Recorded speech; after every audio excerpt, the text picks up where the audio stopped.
నమస్కారం. Star hospital సుఖీభవకు స్వాగతం. Powered by rainbow hospital. Kidney జబ్బులంటే మనందరికీ ఒకంత గుబులే. ఒకసారి కిడ్నీ జబ్బు బారిన పడితే ఇక జీవితాంతం కిడ్నీ డాక్టర్ చుట్టూ తిరుగుతూ ఉండాలి.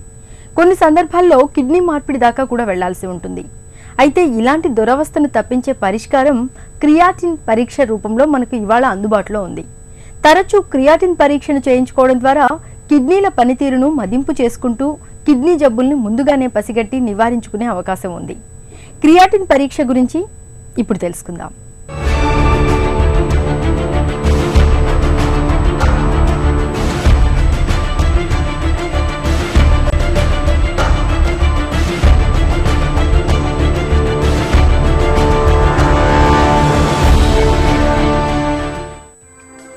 రక్త పరీక్షలో క్రియాటినిన్ లెవెల్స్ పెరిగాయనే మాట తరచుగా వింటుంటాం. క్రియాటినిన్ అనేది మూత్రపిండాల పనితీరును తెలుసుకునేందుకు చేసే ప్రధాన పరీక్ష. ఈ క్రియాటినిన్ స్థాయి 0.5 నుండి 1.2 మిల్లీగ్రామ్స్ పర్ డెసిలీటర్ దాకా ఉంటే కిడ్నీల పనితీరు చక్కగా ఉన్నట్టు లెక్క. క్రియాటినిన్ స్థాయి 1.2 దాటితే కిడ్నీల సామర్థ్యంపై ఏదో ప్రభావం పడిందని గుర్తించాల్సి ఉంటుంది. ఒకవేళ క్రియాటినిన్ స్థాయి 4 దాటితే మూత్రపిండాల పనితీరు దాదాపు 80% పైగానే తగ్గినట్టు గుర్తించి వెంటనే డాక్టర్ని సంప్రదించాల్సి ఉంటుంది.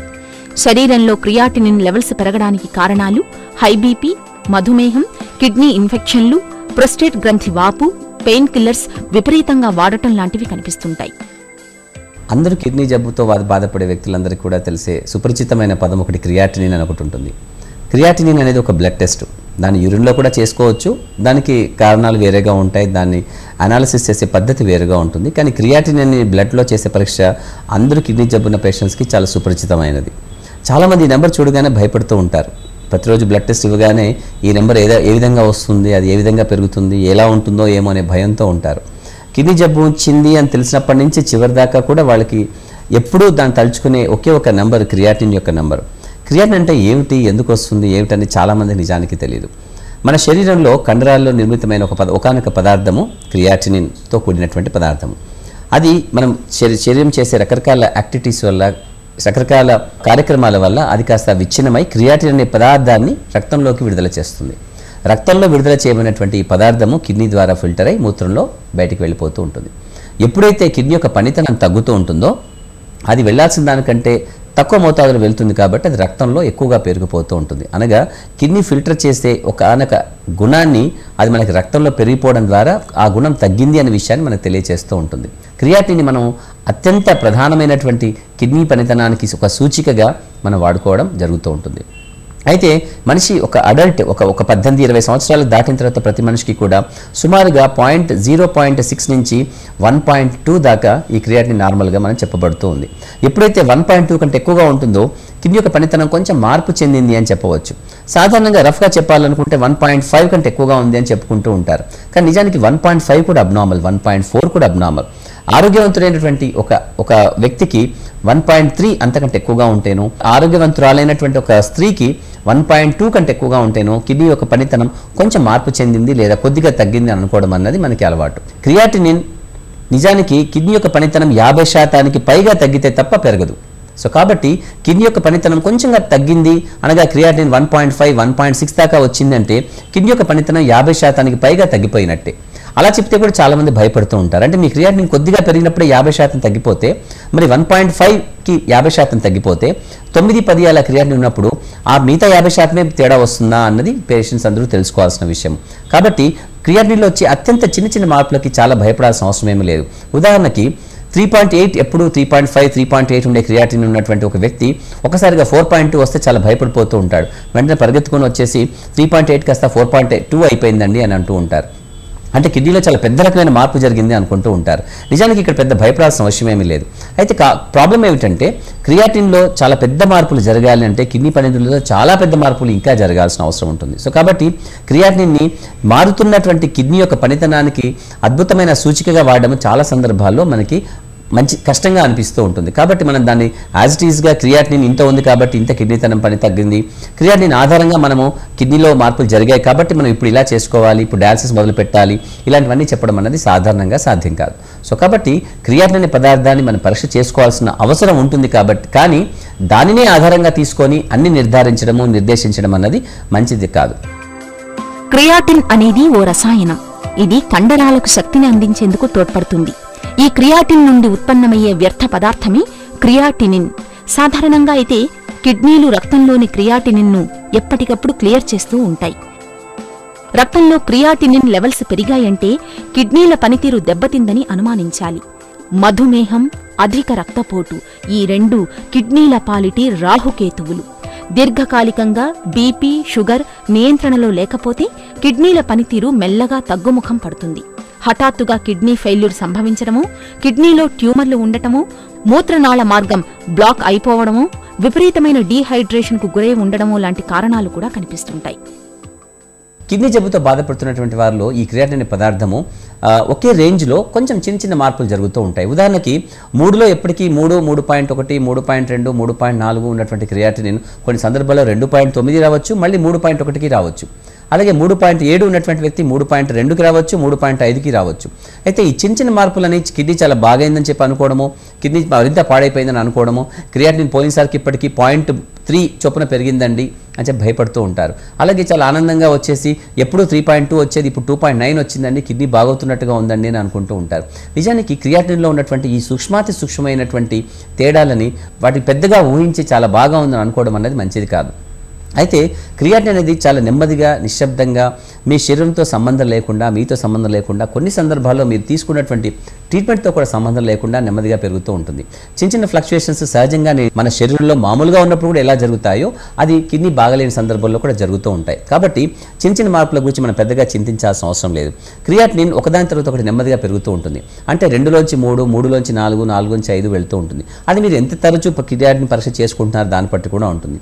ఒకసారి కిడ్నీ బాగలేదు, క్రియాటినిన్ పెరిగి ఉంది అని తెలిసిన తర్వాత చాలా సందర్భాల్లో చాలామంది అదే పనిగా ప్రతి 2 వారాలకి ప్రతి నెల పరీక్ష చేసుకుంటూ ఉంటారు. అయితే సుమారు 3-4 మధ్య వచ్చేదాకా 2-3 నెలలకు ఒకసారి చేసుకున్నా సరిపోతుంటుంది. అయితే మధ్యలో మీలో ఎటువంటి పెద్ద మార్పు జరగకూడదు. ఉదాహరణకి క్రియాటినిన్ చేతి మీద ఒక చిన్న పుండు కానీ లేదా గొంతు నొప్పి, జలుబు, దగ్గు వచ్చినా కూడా క్రియాటినిన్ ఎప్పుడు 2.5, 2.6 ఉండేది, ఒకసారిగా 3.2, 3.3 దాకా వెళ్తుంది. ఆ తర్వాత మనం ట్రీట్మెంట్ తీసుకొని ఆ ఇన్ఫెక్షన్ చక్కగా చూసుకుంటే మళ్ళీ వెనక్కి వెళ్ళిపోతుంది. ఒక 2 లేదా 3 విరోచనాలు, వాంతులు అయిపోయాయి అనుకోండి, ఇంకేదైనా కారణం చేత అక్యూట్ గ్యాస్ట్రైటిస్ లాంటిది ఏదైనా వచ్చిందనుకోండి, క్రియాటినిన్ 2-3 ఉండేది కాస్త 5-6కి వెళ్ళిపోతుంది. మళ్ళీ ట్రీట్మెంట్ తీసుకొని కొంచెం బాగా చేసుకున్న తర్వాత మళ్ళీ వెనక్కి వెళ్ళిపోతుంటుంది. ఇటువంటి ఫ్లక్చుయేషన్స్ కూడా మనం చాలా సర్వసాధారణంగా క్రియాటినిన్లో చూస్తూ ఉంటాం. కాబట్టి కేవలం క్రియాటినిన్ అనే ఒక పదార్థం రక్తంలో ఎంత ఉంది, ఎంత శాతంలో ఉంది అన్నది చూసుకోవడం ద్వారా మాత్రమే డాక్టర్లు మీకు ఎప్పుడు డయాలసిస్ చేసుకోవాలి అని చెప్తారు అన్నది మాత్రం అపోహ. క్రియాటినిన్ ఓకే 7-8 ఉంది, అలాగే 14-15 ఉంది, ఎప్పుడైనా మనం ఆగిపోవచ్చా డయాలసిస్ చేసుకోకుండా అంటే 7-8 దగ్గర మనం డయాలసిస్ చేసుకోవాల్సిన అవసరం లేదు, లేదా కొన్ని సందర్భాల్లో డయాలసిస్ చేసుకోవాల్సిన అవసరం వస్తుంది. 12-13 దగ్గర కూడా మనం డయాలసిస్ చేసుకోవాల్సిన అవసరం లేదు, కొన్ని సందర్భాల్లో డయాలసిస్ చేసుకోవాల్సిన అవసరం వస్తుంది. కాకపోతే దానితో పాటుగా మనకి ఇతరత్ర అంశాలు శరీరంలో ఏ విధంగా ఉన్నాయి, పేషెంట్ యొక్క స్థితిగతులు ఏ విధంగా ఉన్నాయి, ఇవన్నీ కూడా ప్రభావితం చేస్తాయి. ఉదాహరణకి 8-9 దగ్గర పేషెంట్ చాలా నీరసంగాను, ఆకలి తగ్గినట్టుగాను, అదే పనిగా వాంతులు చేసుకుంటూ ఒక రకమైన అలసట, నిస్త్రానికి గురై ఉన్నాడనుకోండి, లేదా ఇతరత్ర కారణాలు ఏమీ మనకు కనిపించలేదు, అతను వాంతులు రావడానికి కానీ, అలసిపోవడానికి కానీ, ఆకలి మందగించడానికి కానీ ఇతరత్ర కారణాలు దొరకకపోతే 8-9 క్రియాటిన్ దగ్గర కూడా మనం డయాలసిస్ చేసుకోవచ్చు. 13-14 క్రియాటిన్ దగ్గర కొన్ని సందర్భాల్లో ఎటువంటి కారణం లేకున్నప్పటికీ కూడా ఆ నెంబర్ చాలా ఎక్కువగా ఉంది కాబట్టి దాంతో శరీరంలో అంతర్గతంగా విపరీతమైన మార్పులు జరుగుతాయి, అవి కాస్త చెడుకు దారితీసే అవకాశం ఎక్కువగా ఉంటుంది అనుకున్నప్పుడు 13-14 దగ్గర నెంబర్ ఆధారంగా అనిపించే విధంగా, మీకు అనిపించే విధంగా డయాలసిస్ మొదలు పెడతారు. కానీ నిజానికి అక్కడ శరీరంలో క్రియాటినిన్ 13-14 వెళ్ళినప్పుడు తదనుగుణంగా జరిగే కొన్ని ప్రత్యేకమైనటువంటి మార్పులు శరీరానికి హాని చేసే విధంగా ఉండవచ్చు.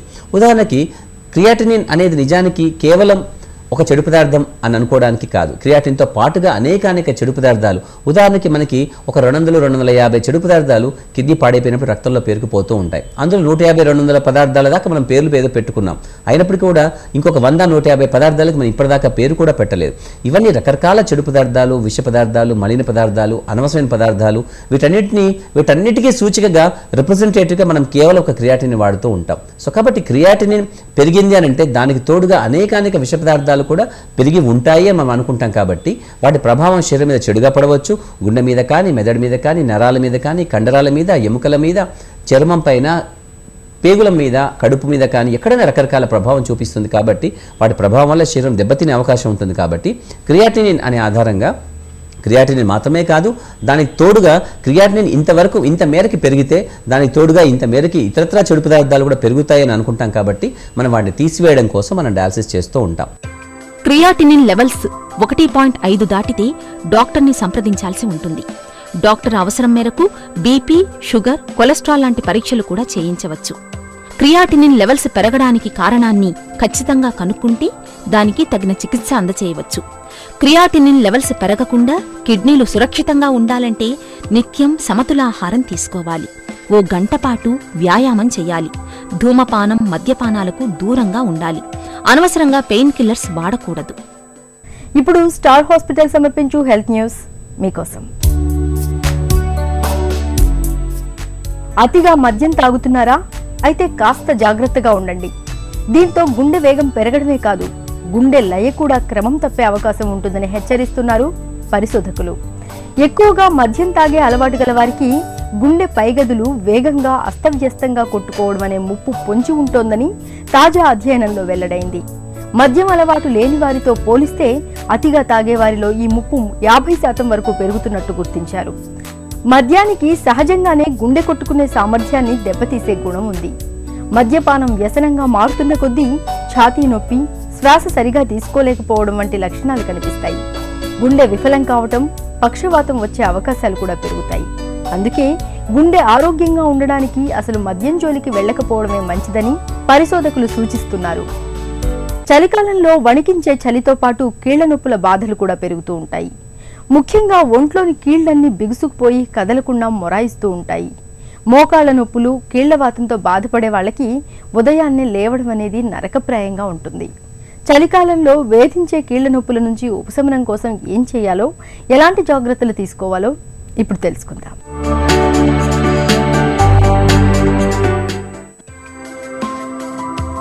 చలికాలంలో తీవ్రమైన చలి మూలంగా కీళ్లన్నీ బిర్రబిగుసుకుపోతూ ఉంటాయి. ఉదయాన్నే మంచంపై నుంచి దిగటం కూడా కష్టంగా ఉంటుంది. కీళ్ల కదలికలను కట్టిపడేసే ఈ సమస్య నుంచి ఉపశమనం కోసం ఈ శీతాకాలంలో కొన్ని ప్రత్యేక జాగ్రత్తలు తీసుకోవాలి. కొద్దిగా ఇసుకను బట్టలో తీసుకుని గోరువెచ్చగా వేడి చేసి కీళ్లపై నెమ్మదిగా మర్దన చేయండి. కీళ్ల కదలికలు మృదువుగా మారటంతో పాటు పోటెత్తే నొప్పుల నుంచి మంచి ఉపశమనంగా ఉంటుంది. గోరువెచ్చటి నీరు, చల్లటి నీటితో వెంటనే కీళ్లపై కాపడం పెడుతున్నా మంచి ఫలితం ఉంటుంది.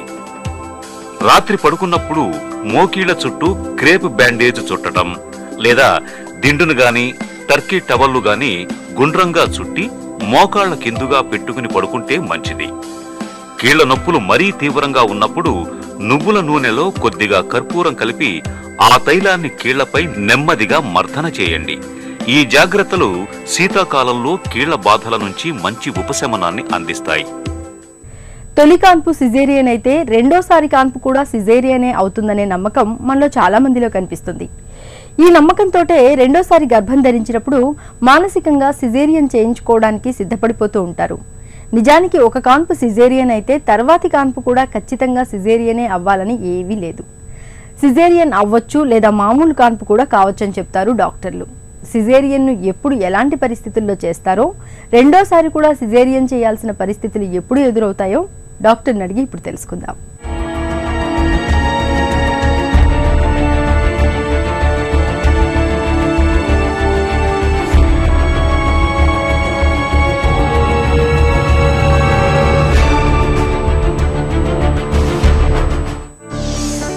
సాధారణంగా ఎప్పుడు సిజేరియన్ చేస్తారు? మామూలుగా ప్రెగ్నెంట్ లేడీ మన దగ్గర వచ్చినప్పుడు చెకప్కి నార్మల్ డెలివరీయా సిజేరియన్ అని అడుగుతూ ఉంటారు.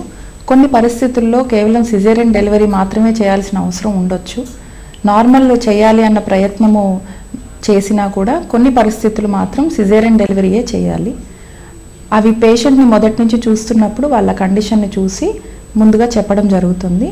అది కూడా 9వ నెలలో 39 వారాలు నిండిన తర్వాత ఎలెక్టివ్గా సిజేరియన్ కాన్పు చేస్తాము.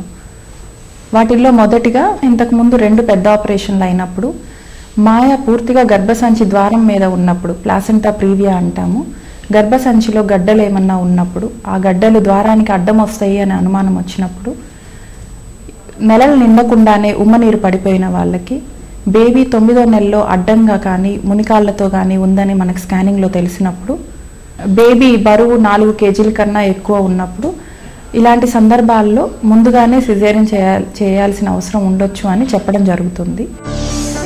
ఒకసారి సిజేరియన్ అయితే తరువాత కాన్పు కూడా సిజేరియనే అవుతుందా? కన్సల్టేషన్కి వచ్చినప్పుడు మొదట సిజేరియన్ అయింది కాబట్టి మళ్ళీ కూడా సిజేరియనే అవుతుందా డాక్టర్ అని చాలామంది అడుగుతారు.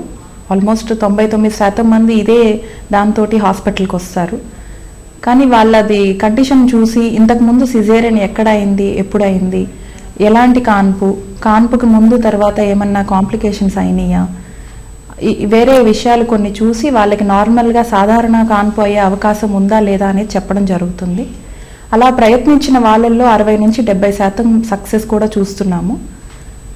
ఏ పరిస్థితుల్లో నార్మల్ కాన్పుకి ప్రయత్నం చేయొచ్చు అనేది వాళ్ళతో మాట్లాడి వాళ్ళకి ఒక ఇన్ఫర్మేషన్ లీఫ్లెట్ అనేది కూడా ఇవ్వడం జరుగుతుంది. సాధారణ కాన్పు వల్ల వచ్చే లాభాలు అవి చెప్పడం జరుగుతుంది. సో ఒకసారి సిజేరియన్ అయినా మళ్ళా సిజేరియన్నే అవ్వాలి అనే నమ్మకము అంత కరెక్ట్ కాదు. నార్మల్గా కాన్పు అయిన వాళ్ళు చాలామంది ఉన్నారు. రెండోసారి కాన్పు సిజేరియనా లేదా సాధారణ ప్రసవమా అన్నది ఎలా నిర్ధారిస్తారు?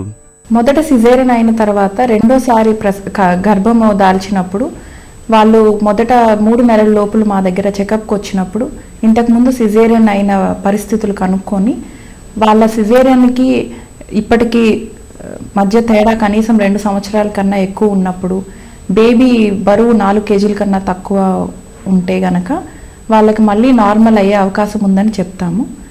అలానే ప్రెగ్నెన్సీ మొత్తం కూడా స్థూలకాయం లేకుండా పోషకాహారాలు వ్యాయామం చేయించి బరువు పరిమితం కన్నా ఎక్కువ పెరగకుండా తల్లి బరువు బేబీ హెల్తీగా ఉన్నప్పుడు 9వ నెలలో నార్మల్ డెలివరీ ఇచ్చే అవకాశం ఉంది.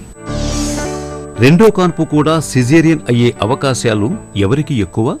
మొదట సిజేరియన్ అయిన తర్వాత మళ్ళా కాన్పు నార్మల్ అయ్యే అవకాశాలు కొంతమందిలో తక్కువ ఉంటాయి.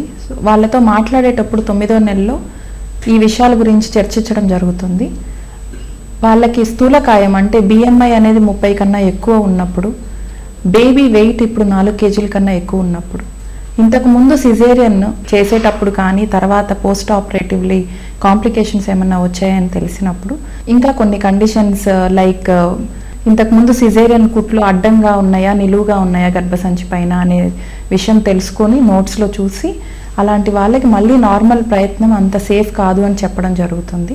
ఇంతకుముందు ఆపరేషన్ చేసిన తర్వాత వాళ్ళకి మళ్ళీ ఏదైనా గడ్డలు తీసేసిన ఆపరేషన్ అంటే మయోమెక్టమీ కానీ గర్భసంచి మీద వేరే ఆపరేషన్లు అయినప్పుడు కానీ మళ్ళీ నార్మల్ చేసే అవకాశాలు తక్కువ. అలాంటి వాళ్ళకి మళ్ళా చేసే కాన్పు సిజేరియన్ ద్వారా చేయడమే తల్లి బిడ్డ ఇద్దరికి క్షేమం అని చెప్పడం జరుగుతుంది. కాన్పులన్నీ సిజేరియన్ అయితే సమస్యలు ఏమైనా ఎదురవుతాయా? ఇప్పుడు ఈ రోజుల్లో సిజేరియన్ డెలివరీ చేసినా కూడా నార్మల్ డెలివరీకి సిజేరియన్ డెలివరీకి ఆల్మోస్ట్ కోలుకునే టైం సేమ్గా మామూలుగానే ఉంటుంది. ఎందుకంటే ఇప్పుడు సిజేరియన్ అయిన తర్వాత ఇచ్చే మందులు కానీ వాళ్ళకి తీసుకునే కేర్ కానీ హాస్పిటల్లో ఉండగా దానివల్ల సిజేరియన్ చేసిన వాళ్ళు కూడా నార్మల్ డెలివరీ వాళ్ళలాగానే రికవరీ ఉంటుంది. కాకపోతే 2 సిజేరియన్లు అయిన తర్వాత బాలింతగా ఉన్నప్పుడు మంచి పోషకాహారాలు పెట్టడము, ఎక్కువగా నీళ్లు తాపించడము, వాళ్ళకి వేరే ఇన్ఫెక్షన్స్ రాకుండా చెకప్స్ డాక్టర్ దగ్గర నెల చేయించుకోవడము అలాంటివి చేయడం ముఖ్యం. రెండో కాన్పు సిజేరియన్ అవ్వకుండా ముందు నుంచే జాగ్రత్తలు తీసుకోవచ్చా? మొదట సిజేరియన్ అయిన తర్వాత రెండో కాన్పు నార్మల్ ప్రయత్నం చేయాలనుకునే వాళ్ళు గర్భము వచ్చిన వెంటనే గైనకాలజిస్ట్ని కలిసి వాళ్ళ కేర్లో మందులు వాడడము, పోషకాహారాలు కరెక్ట్గా తీసుకోవడము, వాళ్ళు చెప్పిన డైట్ షీట్ ఫాలో అవుతూ బిఎంఐ ఎక్కువ కాకుండా వ్యాయామాలు చేయడము, రెగ్యులర్గా అల్ట్రాసౌండ్ చేయించుకొని బేబీ వెయిట్ ఎంత ఉంటుంది, మాయ ఎక్కడ ఉంది, బేబీ పొజిషన్ ఎలా ఉంది అనేది స్కానింగ్లో చూసుకుంటూ వాళ్ళతోటి నార్మల్ డెలివరీ ప్రయత్నం చేసే కౌన్సిలింగ్ చేయడం జరుగుతుంది. ఇన్ని జాగ్రత్తలు తీసుకున్న తర్వాత నార్మల్ కాన్పుకి ప్రయత్నం చేసే వాళ్ళల్లో కూడా కొన్నిసార్లు ఎమర్జెన్సీ సిట్యుయేషన్స్లో సిజేరియన్ చేయాల్సిన అవసరం రావచ్చు. కానీ ప్రయత్నం మాత్రం చేయొచ్చు నార్మల్ కాన్పు అవ్వడానికి. సిజేరియన్ ఎప్పుడు ఎలాంటి పరిస్థితుల్లో చేస్తారో, రెండోసారి కాన్పు సిజేరియన్ అవునా కాదా అనేది ఏ అంశాలపై ఆధారపడి ఉంటుందో తెలుసుకున్నాం కదా. ఇక ఈరోజు కార్యక్రమాన్ని ముగించే ముందు స్టార్ హాస్పిటల్ సమర్పించే ఒక చిన్ని చిట్కా మీకోసం. మూత్ర విసర్జన బాధాకరంగా ఉన్నప్పుడు నిమ్మరసాన్ని, నువ్వుల నూనెను సమపాళ్లలో కలిపి ప్రతిరోజు 2 పూటలా సేవిస్తే మూత్ర విసర్జన సాఫీగా జరుగుతుంది. సుఖీభవ కార్యక్రమానికి సంబంధించి మీ విలువైన సూచనలు, సలహాలని వెంటనే మాకు రాయండి. మా చిరునామా Sukhibhava, ETV, Ramoji film city, Hyderabad 501512 లేదా sukhibhava@etv.co.in కు ఈమెయిల్